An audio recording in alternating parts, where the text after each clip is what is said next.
C'est parti pour le top 3 des business en ligne à lancer ou à développer pour gagner de l'argent et être libre. J'ai été freelance, e-commerçant, infopreneur.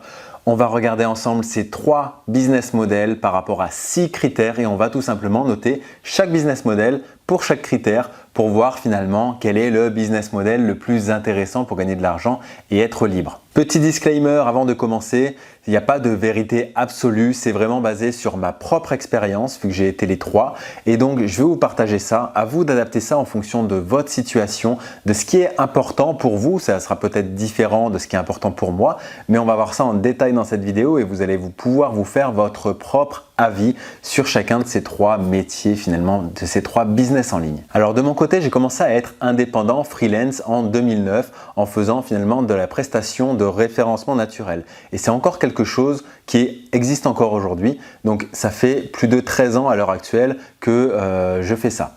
Ensuite, en 2012, j'ai lancé une boutique en ligne de vente de déguisements. Donc j'ai fait ça pendant 8 ans. J'ai à la fin revendu cette société. Et depuis 2017-2018, j'ai commencé à me lancer dans l'infoprenariat. Donc c'est la vente de formations en ligne.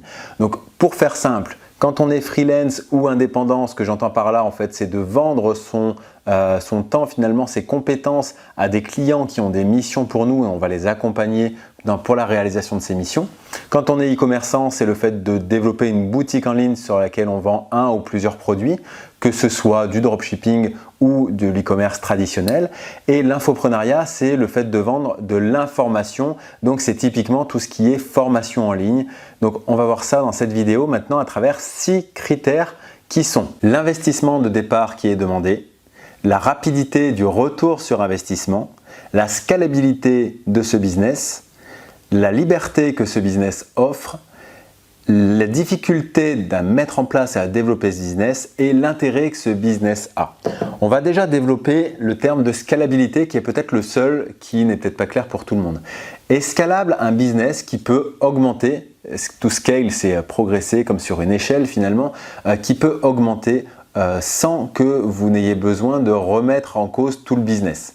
Par exemple, on va très clairement rentrer dans le cœur du sujet. Si on est freelance et qu'on échange son temps contre de l'argent, au bout d'un moment, vos journées ne font que 24 heures, donc vous allez atteindre un palier et donc ce business n'est pas scalable à ce moment-là. Vous allez être limité, il va y avoir un plafond. À l'inverse, si on vend des produits de e-commerce par exemple, et imaginons que ces produits soient disponibles dans un nombre d'unités infini, et bien la scalabilité est là parce que vous allez pouvoir vendre un produit tout comme vous allez pouvoir en vendre 1000, vous aurez la même facilité à les vendre, vous n'allez pas être bloqué. On va revenir sur ces points-là, mais au moins vous avez compris ce qu'est la scalabilité d'un business et c'est assez important selon l'ambition et les objectifs que vous avez en tout cas. Allez, c'est parti. Au niveau des scores, on va attribuer un score à chaque business pour chaque critère et les scores attribués vont être soit 0, soit 1, soit 2. Donc le meilleur, là où le business sera le meilleur, il aura la note de 2. Là où le business sera un peu moins bon, il aura la note de 1. Et là où le business sera le moins bon par rapport à un critère, il aura la note de 0. Il ne peut pas y avoir plusieurs 2 ou plusieurs 1 ou plusieurs 0 pour le même critère. Donc il y aura forcément 0, 1 et 2 répartis pour qu'il y ait vraiment une relation de plus ou de moins et qu'on ne se dise pas ouais, ils sont tous pareils finalement. D'accord? Alors commençons avec l'investissement de départ. Alors, le plus intéressant, c'est clairement d'être freelance. Être freelance en investissement de départ, c'est pas grand-chose. Ça va être surtout peut-être du temps parce qu'il faut vendre ses compétences, donc ça demande à avoir des compétences. Si on n'a pas encore de compétences, il va falloir les développer, soit en apprenant sur le tas, soit en suivant des formations justement qui vont nous apprendre les clés du métier. C'est exactement ce qu'on fait à l'école quand on apprend un travail par exemple. Là, c'est pareil, mais pour vendre une compétence. Moi, la compétence que je vendais, c'était le référencement naturel. À l'époque, quand j'ai commencé à vendre cette compétence en 2009, j'avais appris sur le tas. Ça faisait 10 ans que je faisais du référencement pour moi-même. Donc finalement, il n'y avait peut-être pas d'investissement de départ en termes d'argent. Le simple fait d'avoir un ordinateur et une connexion Internet était suffisante. Mais du coup, il y a quand même 10 ans de passer à apprendre ce métier, plus ou moins intensément bien sûr, mais c'est un investissement comme un autre. Bon. En termes d'argent, l'investissement est vraiment limité. On va dire au maximum, ce sera une formation. Donc, on va lui mettre la note de 2.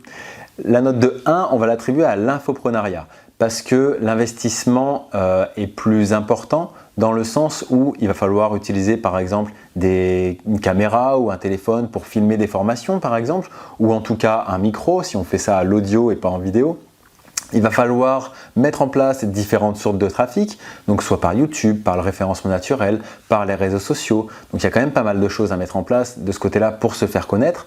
Il va falloir également avoir un espace de formation dans lequel on vend nos formations. Il faudra avoir des systèmes de paiement en ligne. Donc il y a quand même une infrastructure plus lourde à mettre en place derrière. Mais elle a la note de 1 et pas celle de 0. C'est le e-commerce qui a la note de 0 parce que le e-commerce c'est encore plus lourd. Parce que notamment, il faut une boutique en ligne, un site. Et ça, c'est toujours plus compliqué à développer. C'est le type de site le plus difficile à développer, on va dire, par rapport à un site de freelance ou un site d'infopreneur. Donc la difficulté est vraiment la plus importante et on va dire le ticket d'entrée, rien que par rapport à ça, est plus important pour un e-commerce. Sans compter que dans un e-commerce, il va souvent falloir avoir du stock, sauf si vous fonctionnez en dropshipping qui consiste à se servir du stock en temps réel disponible par votre fournisseur. Alors, je ne vous parle pas forcément du dropshipping, AliExpress, tout ça. Je ne suis vraiment pas fan de ce modèle-là qui n'est à mon sens pas qualitatif et qui n'apporte pas grand-chose. Mais bon, ça existe, donc ça rentre aussi dans cette catégorie. Mais moi, ce que j'avais utilisé, c'était du dropshipping aussi, mais c'était par un fournisseur français.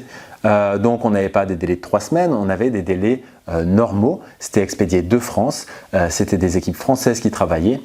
Simplement, je pouvais me concentrer sur le côté web marketing et non pas sur le côté logistique qui était géré par une autre société, tout simplement parce que sinon le ticket d'entrée aurait été de plusieurs millions d'euros parce qu'on avait un peu plus de 30 000 références produits en vente. Donc imaginez avoir un entrepôt avec toutes ces références produits, c'était inimaginable, en tout cas pour moi à l'époque. Donc le dropshipping est une bonne solution, mais ça n'empêche qu'il y a aussi le côté, si on n'a pas de stock, il y a le côté du site internet qui attribue la note de 0 à cet investissement de départ pour les e-commerce. La rapidité du retour sur investissement, en fait, c'est la vitesse à laquelle on est capable de faire du business et de rentabiliser son investissement. L'investissement de départ, on a vu qu'il était le plus faible pour les freelances. C'est les freelances qui vont avoir aussi le meilleur retour sur investissement. D'une part parce que l'investissement est faible, donc c'est plus vite rentabilisé, mais d'autre part parce que c'est plus rapide de trouver un client en freelance et du coup d'avoir ses premières centaines d'euros par mois, par exemple, suite à sa mission de freelance. Par rapport à un infopreneur qui lui va devoir construire tout son écosystème, il va devoir construire une audience, donc des centaines de personnes qui le connaissent, il va devoir construire son programme de formation, comment il va pouvoir aider son audience en fait à travers ce programme de formation et il va devoir le vendre. Donc il va se passer un temps beaucoup plus long entre la première vente que ce qui peut se passer pour un freelance, un indépendant qui va vendre ses compétences. Donc on va donner la note de 2 au freelance et la note de 1 à l'infopreneur. La note de 0 revient encore au e-commerçant qui lui va pouvoir faire du chiffre plus rapidement que l'infopreneur. À partir du moment où le site va être mis en ligne, les premières ventes vont arriver très vite, mais la marge d'un e-commerçant sera toujours moindre que la marge d'un freelance ou d'un infopreneur parce qu'il y a le côté logistique, donc frais de port, marge sur les produits, etc. qui fait que c'est un business model qui va demander beaucoup plus de volume mais qui va pouvoir faire peut-être plus de chiffres, mais avec moins de marge. Donc il va falloir vraiment avoir beaucoup de volume. Donc dans un premier temps, même avec un chiffre d'affaires peut-être plus important qu'un infopreneur ou qu'un freelance, la marge sera plus faible et donc le retour sur investissement sera plus long à être atteint. Concernant le critère de la scalabilité, là on va changer un petit peu l'ordre des choses parce que le freelance finalement c'est celui qui va être le business le moins scalable. Comme on l'a dit, un être humain n'a que 24 heures dans sa journée, il a besoin de dormir, il a besoin de manger, donc au bout d'un moment on va avoir atteint ses limites. Il ne va pas pouvoir vendre plus parce qu'au bout d'un moment on va pouvoir augmenter ses tarifs de vente, donc vendre plus cher, mais il va y avoir quelque part un plafond de verre qu'on ne pourra pas dépasser à un moment ou à un autre.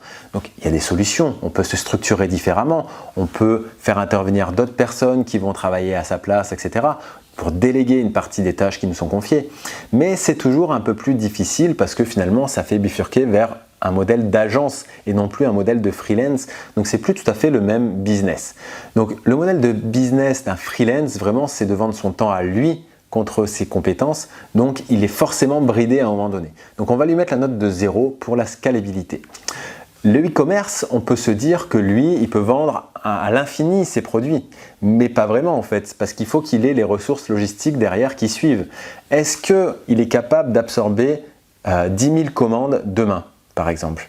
La plupart, ce ne sera pas le cas. S'ils ont un rythme habituel de 50 commandes par jour, il ne sera pas capable de gérer 10 000 commandes après-demain, par exemple. Parce qu'il faut avoir la main-d'œuvre qui le permette, il faut avoir le stock qui le permette, il faut avoir toute cette logistique derrière qui n'est pas si évidente. Donc, c'est forcément plus scalable qu'un business d'indépendant, mais il y a quand même des limites structurelles à ce métier-là. Alors que l'infopreneur, lui, son produit, quand il crée une formation, qu'il la vende une fois ou qu'il la vende 1000 fois, finalement, le système va envoyer un email à celui qui aura payé pour lui donner ses codes d'accès et ça ne va pas être limité. On peut en vendre très facilement 10 000, 1000 ou 1 de la même façon. À ça près que derrière, il faut arriver à délivrer la valeur promise. Donc, ça va dépendre du type de formation. Une formation, on peut voir ça sous l'œil un petit peu rêveur de on peut en vendre des milliers, on n'a plus rien à faire, on peut siroter un cocktail sur une plage. En réalité, on délivre une promesse avec ce programme de formation et très souvent, en tout cas c'est comme ça que je vois les choses, il faut aussi donner un petit peu de sa personne, c'est pas 100% passif parce que le but c'est d'aider les gens à atteindre un objectif. La formation est là, mais il y a également d'autres choses, un support client, une animation d'un groupe Facebook, des corrections peut-être d'exercices comme c'est le cas dans certaines de mes formations. Voilà, il y a différents types d'éléments à mettre en place qui font que c'est pas 100% passif.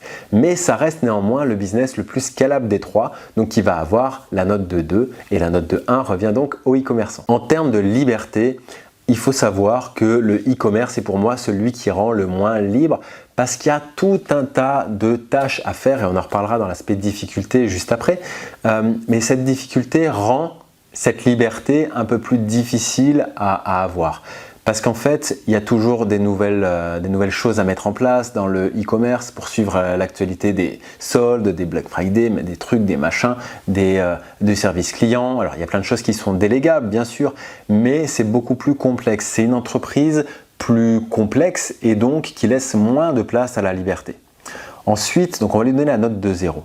La note de 1 va aller à l'indépendant parce qu'on peut très bien être freelance et indépendant et partir à l'autre bout du monde par exemple ou rester chez soi mais avoir vraiment son temps en fonction de ce qu'on veut et donc créer sa propre liberté.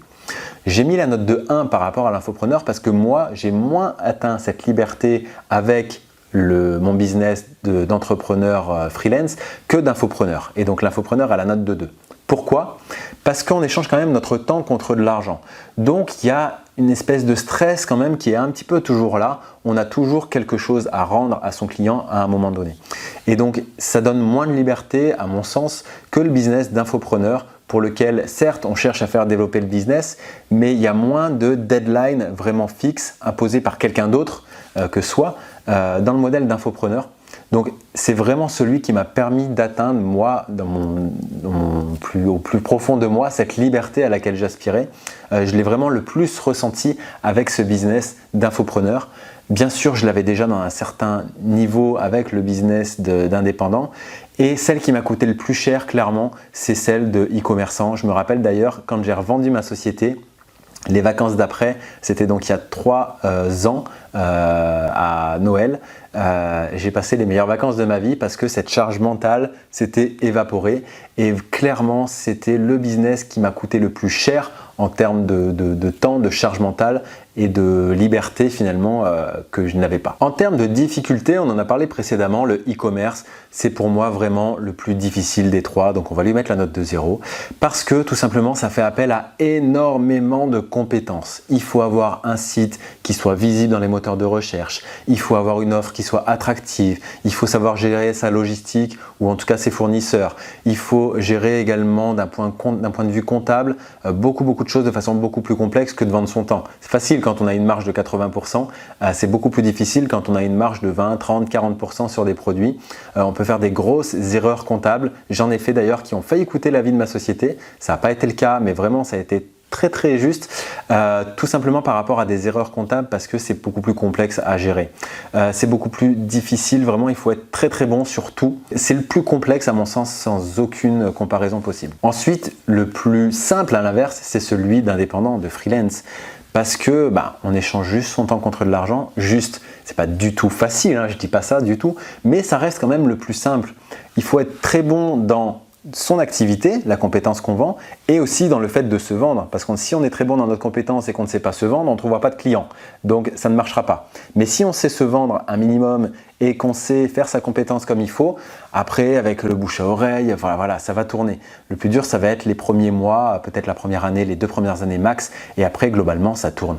Donc c'est vraiment le plus simple à mon sens. Et le modèle d'infoprenariat, il est vraiment entre les deux parce qu'il fait quand même appel à beaucoup plus d'éléments que l'indépendant. C'est moins complexe que le e-commerce parce qu'il n'y a pas besoin peut-être d'être aussi expert, je pense. C'est en tout cas des choses qui sont plus facilement atteignables par soi-même. Je pense que le mieux, c'est quand même d'apprendre par soi-même, mais après de déléguer. Il y a tout un tas de choses qu'on peut déléguer dans l'infoprenariat.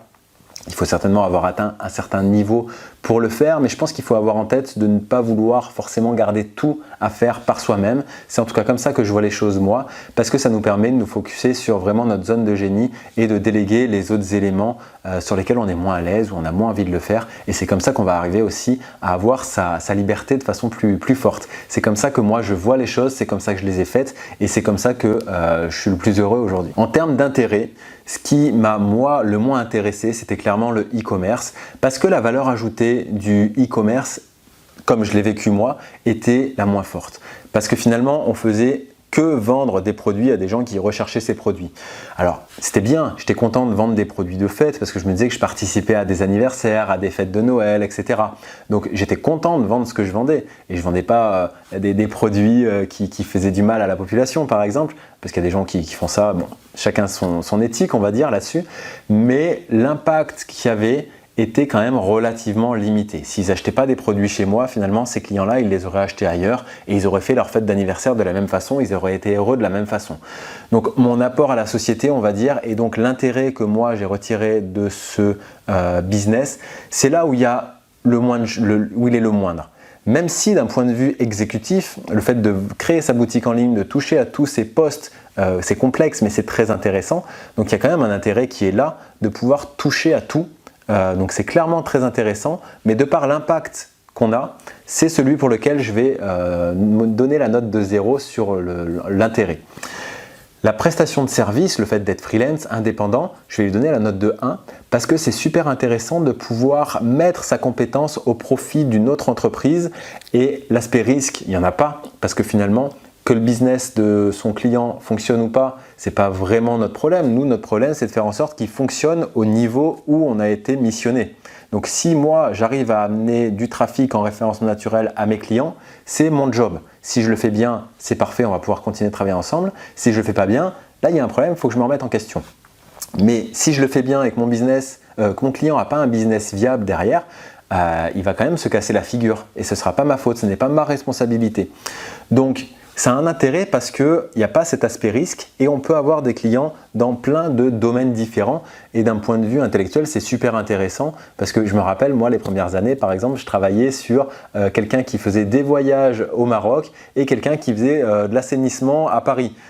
C'est 2 domaines complètement différents, mais finalement, j'étais jamais allé plus loin sur ces business-là ou juste sur ces domaines-là. Et donc, ça m'a permis d'aller m'intéresser à ces business-là. Et je vous en cite 2, mais il y en a eu des dizaines et des centaines. Donc, c'est intéressant parce que ça ouvre vraiment pas mal de perspectives. C'est intéressant d'un point de vue purement intellectuel. Donc, on va lui mettre la note de 1. Et la note de 2, ça revient à l'infoprenariat pour moi parce que, et c'est très personnel, je pense, j'adore apprendre. J'ai une soif d'apprendre, j'aime apprendre sur tout et j'aime du coup consommer des contenus d'autres personnes et j'aime aussi redistribuer cette information comme je le fais ici pour participer à d'autres personnes qui veulent apprendre.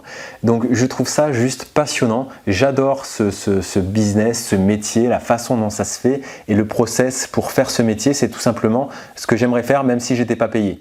On peut se poser cette question-là finalement, si demain on gagnait 1 million d'euros au loto, qu'est-ce qu'on continuerait de faire ? Eh bien, je continuerai de faire cette vidéo, je la ferai même si elle ne me servait à rien dans mon business, je serais super content de la faire. Par contre, travailler pour un autre client pour lui faire gagner plus d'argent en tant que freelance, je ne pense pas que je continuerai de le faire et vendre des produits sur internet qui ne me semblent pas nourrir mon feu intérieur, je ne continuerai pas de le faire non plus. Donc vraiment, l'intérêt de l'infoprenariat pour moi est celui qui mérite la note de 2. Eh bien, il est temps de faire les comptes. Même si c'est pas ça le plus important, vous avez vu les différents critères et à vous de voir en fonction des critères là où vous placez votre propre intérêt. Mais si on fait le bilan de ces critères-là pour moi, on se retrouve avec une note de 8 pour les freelances, une note de 9 pour l'infoprenariat et une note de 1 pour le e-commerce. Bon, alors bien sûr, c'est à remettre en question sur chacun des critères, comme je vous le disais. Et clairement, pour moi, même si les notes sont proches, personnellement, c'est l'infoprenariat qui est le meilleur business pour moi. À voir pour vous quel est votre meilleur business. Dites-moi en commentaire parmi les trois quel est le business qui vous correspond le plus.